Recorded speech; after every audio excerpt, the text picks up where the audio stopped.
ইনসাফের পথে অটল থাকবে এবং যেখানে যাবে সেখানে সোর্স অফ বেনিফিটের কারণ হবে, সমাজের কল্যাণের কারণ হবে, তাহলে এই সমাজ পরিবর্তন হতে বাধ্য।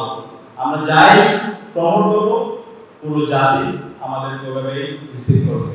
তো বিগত ফেস্টিভ্যালে আমাদের সেই সুযোগটা ছিল না, যে কারণে আমাদের এখান থেকে যে নেতৃত্ব তৈরি হয়েছে অথবা এখানে পড়াশোনা করে যারা রাষ্ট্র চালাইছে, অ্যাডমিনিস্ট্রেশনে যারা গেছে, তারা বড় বড় পজিশনে গিয়েছে, কিন্তু ওখানে গিয়ে মানুষের অকল্যাণের কারণ হয়েছে, মানুষের ক্ষতির কারণ হয়েছে।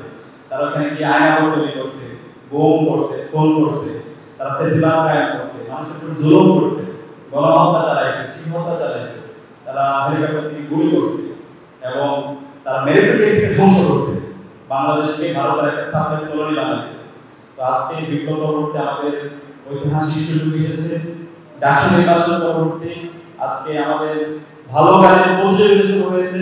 তো আমরা এই ধারা অব্যাহত রাখবো ইনশাআল্লাহ। আজকে যে একটা যাত্রা শুরু হয়েছে সেই যাত্রা এটা অব্যাহত থাকবে এবং আমাদের কাঙ্ক্ষিত যে স্বপ্ন, একটি স্বপ্নের ক্যাম্পাস, একটি বৈষম্যহীন ইনসাফ-ভিত্তিক বাংলাদেশ নির্মাণ করা, একটা ন্যায্য দেশ সরকার, নারী এবং পুরুষের সবার ন্যায্য অধিকার নিশ্চিত করা, সেটা না হওয়ার আগ পর্যন্ত আমরা থামবো না, আমাদের লড়াই চালিয়ে যাবো। সেই যাত্রা আপনারা আমার সাথে থাকবেন ইনশাআল্লাহ, ইনশাআল্লাহ। আর আপনাদের অনেকগুলো আমরা কমিটমেন্ট দিয়েছিলাম, সেই কমিটমেন্টগুলো ইতিমধ্যে আমরা বাস্তবায়ন শুরু করে দিয়েছি। আমরা যা বলেছি তার সাথে আমরা 5 গুণ বেশি কাজ করবো ইনশাআল্লাহ।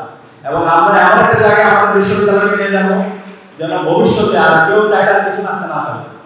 এবং বিগত ফেস্টিভ্যালে আমাদের যে কালচারগুলোর মাধ্যমে আমাদের সম্ভাবনাগুলোকে নষ্ট করে দেওয়া হয়েছে, সেই কালচার আর কখনো ঢাকা বিশ্ববিদ্যালয় না, বাংলাদেশের কোনো জায়গায় ফিরে আসতে পারবে ইনশাআল্লাহ। একই সাথে আমাদের আপনাদের হল থেকে এখানে আবাসন সংকট অনেক তীব্র, সেটা নিয়ে হল সংসদ কাজ করছে আপনাদের সাথে কথা বলে। কেন্দ্রীয় সংসদের পক্ষ থেকে আমরা বিশ্ববিদ্যালয়ের পক্ষ থেকে দৃষ্টি আকর্ষণ করেছি, ফলে অনেকগুলো অবকাঠামোগত সমস্যা আছে, সেটা নিয়ে আমরা বিশ্ববিদ্যালয়ের সঙ্গে দৃষ্টি আকর্ষণ করেছি।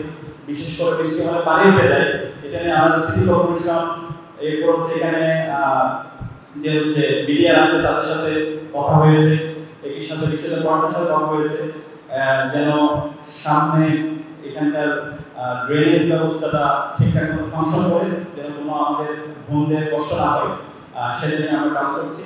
একই সাথে আমাদের বলেছিলাম রেডি রুমে আমরা এসি লাগিয়ে দেবো, সেটা কাজ শুরু হয়েছে, এসির কাজ।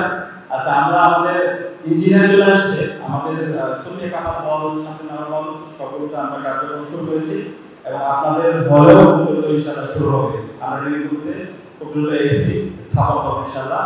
একই সাথে আপনাদের এখানে পর্যাপ্ত সামনের ব্যবস্থা করা এবং বাসের ব্যবস্থা করা, সেটা নিয়ে আমরা বিভিন্ন প্রতিষ্ঠানের সাথে কথা বলেছি। ইতিমধ্যে কিছু প্রতিষ্ঠান আমাদের সাথে কাজ করার উপর আগ্রহ প্রকাশ করেছে। খুব দ্রুতই আমরা নতুন শাটল এবং বাসের ব্যবস্থা ইনশাআল্লাহ আমরা করবো। এবং আরেকটি দাবি ছিল আমাদের এখানে স্টেশনারি দোকান স্থাপন করা, তো সেটা আমরা ইতিমধ্যে আমাদের লজিস্টিক যা যা লাগে সেগুলো ব্যবস্থা করেছি। খুব দ্রুতই স্থাপন, আমাদের স্টেশনের স্থাপন এবং ফটোকপি সহ আমাদের প্রিন্টিং এর যে মেশিন দরকার সেই মেশিনগুলো আমরা ব্যবস্থা করবো ইনশাআল্লাহ। আর আমাদের হলে কম্পিউটারের স্থাপনের আমরা কথা বলেছি, আমাদের লজিস্টিক কম্পিউটার যা যা লাগে সেগুলো খুব দ্রুত চলে আসবে এবং এই মাসের মধ্যে আমাদের কম্পিউটার ল্যাব স্থাপন হয়ে যাবে ইনশাআল্লাহ। এবং প্রত্যেকটা কম্পিউটার ল্যাব শুধু ল্যাব হিসেবে থাকবে না, এগুলো ফাংশনাল থাকবে।